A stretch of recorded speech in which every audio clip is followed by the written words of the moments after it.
Good afternoon, welcome to NSN speed news. నేను మీ బాలు సిర్నేని. లోక్సభ ఎన్నికల ఫలితాల తర్వాత కాంగ్రెస్ లో బీఆర్ఎస్ విలీనమయ్యే పరిస్థితి కనిపిస్తుందంటూ బీజేపీ జాతీయ ప్రధాన కార్యదర్శి బండి సంజయ్ జోస్యం చెప్పారు. రాష్ట్ర అవతరణ వేడుకలకు సోనియా గాంధీని ఆహ్వానించిన సీఎం రేవంత్ రెడ్డి బీజేపీ నేతలను ఎందుకు ఆహ్వానించలేదని ఆయన ప్రశ్నించారు.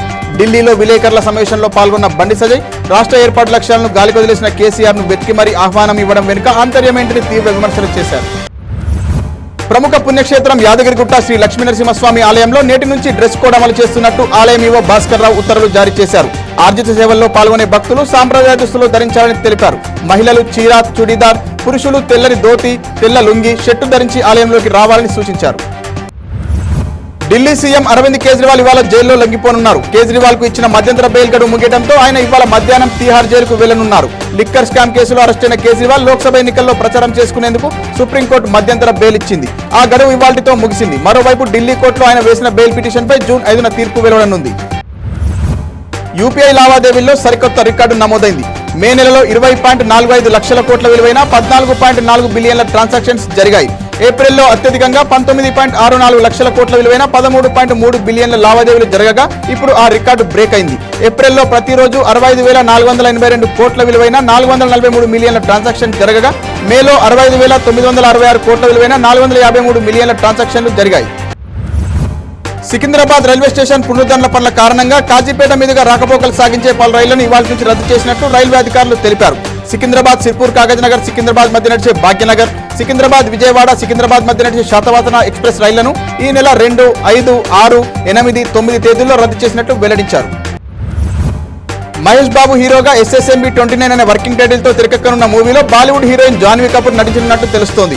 డైరెక్టర్ రాజమౌళి జాన్వీ కోసం పట్టుబడుతున్నట్లు సమాచారం. ఈ సినిమాలో మహేష్ సరసన జాన్వీనే కరెక్ట్ జోడీ అని ఆయన భావించినట్టు టాక్ ఉంది. ఈ మూవీలో మరో హీరోయిన్ గా చెల్సీ ఎలిజబెత్ ఇస్లాం నటించనుండగా MM కీరవాణి సంగీతం అందించనున్నారు. తెలంగాణను కేసీఆర్ ఒక వ్యాపార వస్తువులా మార్చారని ముఖ్యమంత్రి రేవంత్ రెడ్డి తీవ్ర ఆరోపణలు చేశారు. రాష్ట్ర అవతరణ దినోత్సవాలకు రాని ఆయన అసెంబ్లీకి వస్తారంటే నమ్మేదెవరని ప్రశ్నించారు. ఒకరోజు ముందు స్వతంత్ర దినోత్సవాలు చేసే పాకిస్తాన్ మాదిరిగా కేసీఆర్ ఇక్కడ ఉత్సవాలు చేస్తున్నారని రేవంత్ ఎద్దేవా చేశారు. మీడియాతో చిట్చాట్ నిర్వహించిన సీఎం సచివాలయం ఆవరణలో తెలంగాణ తల్లి విగ్రహం ఏర్పాటు చేస్తామని తెలిపారు. తెలంగాణ దశాబ్ది ఉత్సవాలు ఘనంగా జరిగాయి. పరేడ్ గ్రౌండ్ లో జరుగుతున్న వేడుకల్లో పాల్గొన్న సీఎం రేవంత్ రెడ్డి జాతీయ జెండా ఆవిష్కరించి పోలీసుల గౌరవ వందనం స్వీకరించారు. నూతనంగా రూపొందించి స్వరకల్పన చేసిన జై జై హే గీతాన్ని విడుదల చేసి జాతికి అంకితం చేశారు. పలు సేవలందించిన పలువురికి అవార్డులు ప్రదానం చేశారు. అంతకుముందు గన్ పార్క్ లోని అమరవీరుల స్తూపం వద్ద సీఎం నివాళులర్పించారు. ఎన్డీఏ సర్కారు పదవీకాలం ముగుస్తుండటంతో కేంద్ర కేబినెట్ మంత్రులకు రాష్ట్రపతి ద్రౌపది ముర్ము జూన్ 5న విందు ఇవ్వనున్నారు. రాష్ట్రపతి భవన్లో రాత్రి 8 గంటలకు ఈ విందును ఏర్పాటు చేయనున్నారు. లోక్సభ ఫలితాలు వెలువడిన మరుసటి రోజే ఈ డిన్నర్ పార్టీని హోస్ట్ చేయనున్నట్లు తెలుస్తోంది. కార్యక్రమంలో ప్రధాని మోదీ, కేంద్ర మంత్రి అమిత్ షా, ఆర్థిక శాఖ మంత్రి నిర్మలా సీతారామన్తో పాటు ఇతర మంత్రులు, ముఖ్య నేతలు పాల్గొనున్నారు. ఏపీ అసెంబ్లీ ఎన్నికల్లో వైసీపీకి ప్రతిపక్ష ఎన్డీఏ కూటమికి మధ్య గట్టి పోటీ నెలకొందని పలు సర్వే సంస్థలు తేల్చాయి.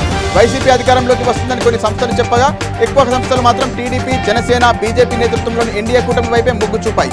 ఏపీలో మొత్తం 175 అసెంబ్లీ స్థానాలు ఉండగా మ్యాజిక్ ఫిగర్ 88. పీపుల్స్ సంస్థ సర్వేలో ఎన్డీఏ కూటమికి 111 నుంచి 130 సీట్లు వస్తాయని, వైసీపీకి 45 నుంచి 60 సీట్లు వస్తాయని తేలింది. చాణక్య స్ట్రాటజీ సర్వేలో కూడా ఎన్డీఏ కూటమికి ఎక్కువ అసెంబ్లీ స్థానాలు వస్తాయని వెల్లడైంది. ఇక ఆరా సంస్థ మాత్రం వైసీపీకి 94 నుంచి 104, ఎన్డీఏకు 71 నుంచి 81 సీట్లు వస్తాయని అంచనా వేసింది. తెలుగు రాష్ట్రాల్లో నిప్పుల వర్షం కురుస్తోంది. పెరుగుతున్న ఉష్ణోగ్రతలతో వడదెబ్బకు గురై తెలంగాణలో 6, ఏపీలో 5 మరణించారు. తెలంగాణలోని కరీంనగర్ జిల్లాలో 2, పెద్దపల్లి, హన్మకొండ, మంచిర్యాల, ములుగు జిల్లాలో ఒక్కొక్కరి చొప్పున ప్రాణాలు విడిచారు. ఏపీలో ప్రకాశం జిల్లాలో 3, ఏలూరు జిల్లాలో 2 మృత్యువాత పడ్డారు. ఇవాళ కూడా 2 రాష్ట్రాల్లో అత్యధిక ఉష్ణోగ్రతలు నమోదయ్యాయి. రాష్ట్ర అసెంబ్లీ ఎదురుగా ఉన్న గన్ పార్క్ లోని అమరవీరుల స్తూప రూపకర్త ఎక్కా యాదగిరిరావు తొలి దశ మలిదశ తెలంగాణ ఉద్యమానికి నిలువెత్తు సాక్ష్యం. ఆయన తెలంగాణ ఆకాంక్ష కోసం తన ప్రాణమిత్రుడు అసూలు బాసిన గుండె నిబ్బరంతో అమరుల బలిదానాలను తెలంగాణ చరిత్ర నుదిటిపై సాక్ష్యంగా నిలిపాడు. పాలమూరు మూలాలున్న ఆ మట్టి మనిషి అంచెలంచెలుగా పద్మశ్రీ వరకు ఎదిగాడు. మరుగున పడ్డ చరిత్రను యాదికి తెచ్చుకుంటూ 1969 ఉద్యమ ఘటనల్ని తెలంగాణ రాష్ట్ర అవతరణ దినోత్సవ సందర్భంగా ఆయన తన అనుభవాలను వివరించారు. అసూలు బాసిన అమరుల జ్ఞాపకానికి చిహ్నంగా ఈ స్తూపాన్ని ఏర్పాటు చేసినట్టు యాదగిరి పేర్కొన్నారు. మేము చేసిన కృషిని, అమరుల త్యాగాలను ప్రభుత్వాలు గుర్తించకపోవడం దారుణమంటూ ఆవేదన వ్యక్తం చేశారు. రాష్ట్ర ప్రజలకు ప్రధాని మోదీ తెలంగాణ అవతరణ దినోత్సవాల శుభాకాంక్షలు తెలిపారు. జాతీయ ప్రగతికి రాష్ట్రం చేసిన సహకారం పట్ల ప్రతి భారతీయుడు గర్వపడుతున్నారని అన్నారు. రాష్ట్రానికి గొప్ప చరిత్ర, శక్తివంతమైన సంస్కృతి ఆశీర్వాదం ఉన్నాయని తెలిపారు. రాబోయే కాలంలో రాష్ట్రాభివృద్ధికి నిరంతరం కృషి చేసేందుకు కట్టుబడి ఉన్నామని ప్రధాని ట్వీట్ చేశారు. టీ20 వరల్డ్ కప్ లో ఆతిథ్య అమెరికా ఖాతా తెరిచింది. కెనడాతో జరిగిన మ్యాచ్ లో 7 వికెట్ల తేడాతో విజయం సాధించింది. 195 రన్స్ టార్గెట్ ను ఆ జట్టు 17.4 ఓవర్లలోనే 3 వికెట్లు కోల్పోయి లక్ష్యాన్ని ఛేదించింది. ఆరోన్ జోన్స్ 94, గౌస్ 65 పరుగులతో జట్టు విజయంలో కీలక పాత్ర పోషించారు. తెలంగాణ ఆర్టీసీ ఉద్యోగులకు జీతాలు పెరిగాయి. 2017 పీఆర్సీ ప్రకారం 21% ఫిట్మెంట్ తో పెరిగిన జీతాలు ఆర్టీసీ ఉద్యోగుల ఖాతాల్లో జమ అయ్యాయి. దీంతో సిబ్బంది సంతోషం వ్యక్తం చేస్తున్నారు. కాగా ఈ వేతన సవరణతో ఒక్కో ఉద్యోగికి 8,000 నుంచి 11,000 వరకు వేతనం పెరుగుతుందని గతంలో మంత్రి పొన్నం ప్రభాకర్ తెలిపారు. 50,000కు పైగా సిబ్బందికి ప్రయాణం చేకూరుతుందని చెప్పారు. విమానాల్లో వాడే జెట్ ఇంధనం ధర 6.5% తగ్గింది. హోటళ్లు, రెస్టారెంట్లు ఉపయోగించే వాణిజ్య ఎల్పీజీ ధర 69 రూపాయల మేర తగ్గింది. అంతర్జాతీయంగా చమురు ధరలు తగ్గుముఖం పట్టడంతో ఈ నిర్ణయం తీసుకున్నామని కేంద్రం ప్రకటించింది. ఏటీఎఫ్ ధర కిలో లీటర్కు 6,673 రూపాయల 87 పైసలు తగ్గడంతో దేశ రాజధానిలో కిలో లీటర్కు 94,969 రూపాయల 1 పైసకి పడిపోయింది. ముంబైలో ఏటీఎఫ్ రేటు కిలో లీటర్కు 95,173 రూపాయల 70 పైసల నుంచి 88,834 రూపాయల 27 పైసలకు తగ్గింది. ప్రధాని మోదీ మూడోసారి అధికారాన్ని నిలుపుకుంటే గుండు చేయించుకుంటానని ఆమ్ ఆద్మీ పార్టీ నేత సోమనాథ్ భారతి ప్రతిజ్ఞ చేశారు. న్యూఢిల్లీ లోక్సభ నియోజకవర్గం నుంచి ఆప్ అభ్యర్థిగా బరిలోకి దిగిన భారతి జూన్ 4న ఫలితాలు వెళ్లిన తర్వాత అన్ని ఎగ్జిట్ పోల్స్ తప్పు అని రుజువవుతుందని చెప్పారు. మోడీ మూడోసారి ప్రధాని కాలేరని ఎక్స్ వేదికగా సోమనాథ్ భారతి పోస్ట్ చేశారు. మోదీ భయం వల్లే ఆయన్ను ఎగ్జిట్ పోల్స్ ఓడిపోతున్నట్టు చూపెట్టమని అభిప్రాయపడ్డారు. దేశ ప్రజలు బీజేపీకి వ్యతిరేకంగా ఓటు వేశారని చెప్పారు. ఢిల్లీలోని 7 లోక్సభ స్థానాల్లోనూ ఇండియా కూటమి గెలుస్తుందని సోమనాథ్ భారతి ఆశాభావం వ్యక్తం చేశారు. పోస్టల్ బ్యాలెట్ కు సంబంధించి ఏపీ ఎన్నికల సంఘం ఇచ్చిన మెమోపై అభ్యంతరం వ్యక్తం చేస్తూ అధికార వైఎస్ఆర్ కాంగ్రెస్ పార్టీ హైకోర్టును ఆశ్రయించింది.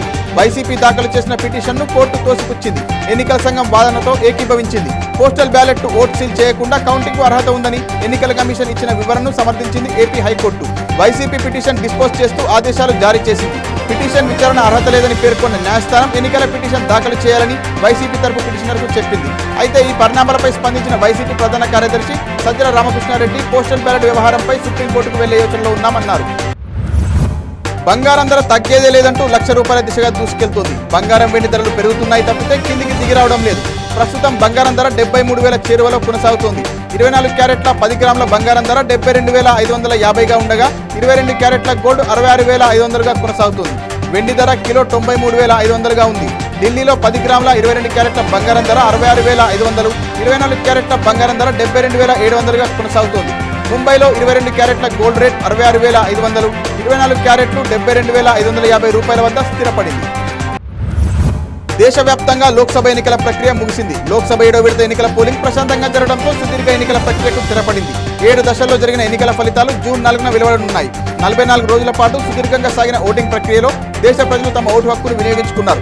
ఏప్రిల్ 19 నుంచి జూన్ 1వ తేదీ వరకు 7 దశల్లో ఎన్నికల సంఘం సుదీర్ఘంగా పోలింగ్ నిర్వహించింది. చెదురుముదురు హింసాత్మక ఘటనలు మినహా ఎన్నికలు సవ్యంగానే జరిగాయి. తెలంగాణ జీవనశైలి స్వేచ్ఛ అని, ఇక్కడ ప్రజలు బానిసత్వాన్ని భరించరని సీఎం రేవంత్ రెడ్డి అన్నారు. పరేడ్ గ్రౌండ్ లో నిర్వహించిన రాష్ట్ర ఆవిర్భావ వేడుకల్లో ఆయన మాట్లాడారు. ప్రేమను పంచడం, పెత్తనాన్ని ప్రశ్నించడం రాష్ట్ర ప్రజల తత్వమని చెప్పారు. సంక్షేమ ముసుగులో చెరబట్టాలని చూస్తే ఇక్కడ సమాజం సహించదన్నారు. కాంగ్రెస్ పాలనలో పాలకులు, పాలితుల మధ్య గొడవలు బద్దలు కొట్టామని వివరించారు. ఇందిరా పార్క్ లో ధర్నాలకు అనుమతించినట్లు చెప్పిన సీఎం ప్రతిపక్షానికి గౌరవం ఇచ్చామన్నారు. తెలంగాణ కళను సాకారం చేసిన కాంగ్రెస్ అగ్రనాయకురాలు సోనియా గాంధీకి సీఎం రేవంత్ కృతజ్ఞతలు తెలిపారు. నైరుతి రుతుపవనాలు ఇవాళ లేదా రేపు రాయలసీమలోకి ప్రవేశిస్తాయని ఐఎండీ వెల్లడించింది. దీని ప్రభావంతో ఇప్పటికే వర్షాలు పడుతుండగా రానున్న 4 రోజులు విస్తారంగా కురుస్తాయని తెలిపింది. ఇవాళ అల్లూరి, కర్నూలు, నంద్యాల, అనంతపురం, శ్రీ సత్యసాయి, వైఎస్ఆర్, అన్నమయ్య, చిత్తూరు జిల్లాల్లో అక్కడక్కడ భారీ వర్షాలు కురుస్తాయని పేర్కొంది. మిగతా జిల్లాల్లో మోస్తారు వర్షాలు కురవనున్నట్లు వాతావరణ శాఖ అధికారులు తెలిపారు. ప్రభుత్వ స్కూళ్ల విద్యార్థులకు అందించే విద్యా కానుక కిట్లను అధికారులు సిద్ధం చేశారు. కిట్లను మండల స్టాక్ పాయింట్లకు చేరవేశారు. జూన్ 12న స్కూళ్లు తెరిచిన తొలి రోజే వాటిని పంపిణీ చేసేందుకు ఏర్పాట్లు చేస్తున్నారు. విద్యా కానుక కిట్లో బ్యాగు, బెల్టు, బూట్లు, సాక్సులు, పాఠ్య పుస్తకాలు, నోటు పుస్తకాలు, డిక్షనరీ, యూనిఫామ్ క్లాత్ ఉంటాయి. ఈ ఏడాది 38 లక్షల మంది స్టూడెంట్లకు కిట్లు అందించనున్నారు. ఓటమి భయంతోనే పోస్టల్ బ్యాలెట్ ఓట్లు చెల్లుబాటు అవ్వకుండా చేయాలని ప్రభుత్వం హైకోర్టుకు వెళ్లిందని టీడీపీ నేత నల్లారి కిషోర్ కుమార్ రెడ్డి ధ్వజమెత్తారు.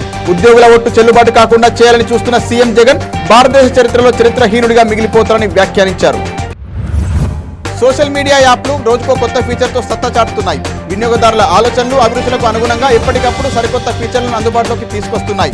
అయితే ఇతర మెసెంజింగ్ యాప్లకు పోటీగా గూగుల్ తన యాప్ను మరింత ఆకర్షణీయంగా తీర్చిదిద్దే పనిలో పడిపోయింది.